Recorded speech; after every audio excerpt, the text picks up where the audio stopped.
সভাপতি আৰু সম্পাদক মহোদয়, আজি আমাৰ দিনটো গেলেকীৰ সঁচাকৈ বৰ সৌভাগ্যৰ দিন। বিদ্যাৱতী গগৈয়ে আজি যিটো জুবিন অন্যান্য বুলি যিটো লিখিলে কবিতা পুথিখন, কবিতা পুথিকেইটা থোৰতে আমি যি অকণমান চাবলৈ পালোঁ, চাই যিমান সুন্দৰ, ইমান কম সময়ৰ ভিতৰত ইমান কৃতিখিনি কবিতা লিখাটো ইও এক অনন্য। কোনোবা এটা বা দুটা কোনোবাই লিখাটো ডাঙৰ কথা নহয়, কিন্তু এখন কিতাপ ইমান কম সময়ৰ ভিতৰত বিদ্যাৱতীয়ে এখন ঘৰ চলাই দায়িত্বপূৰ্ণ এগৰাকী মহিলা তেওঁ যিটো কাম কৰিলে সঁচাকৈ আমাৰ গেলেকীৰ কাৰণে অতি সৌভাগ্য আৰু আমি ভাগ্যৱান বুলি আজি আমি বিদ্যাৱতীক ক'ব বিচাৰোঁ।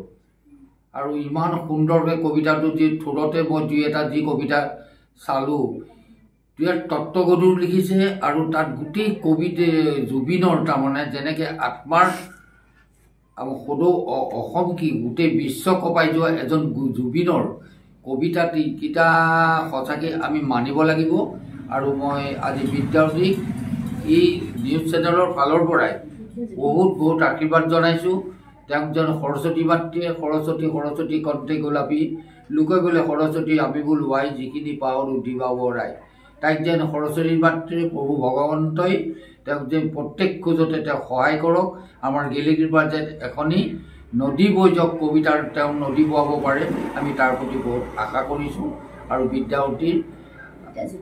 বিদ্যাজ্যোতিৰ আমি উত্তৰ কামনা কৰিছোঁ।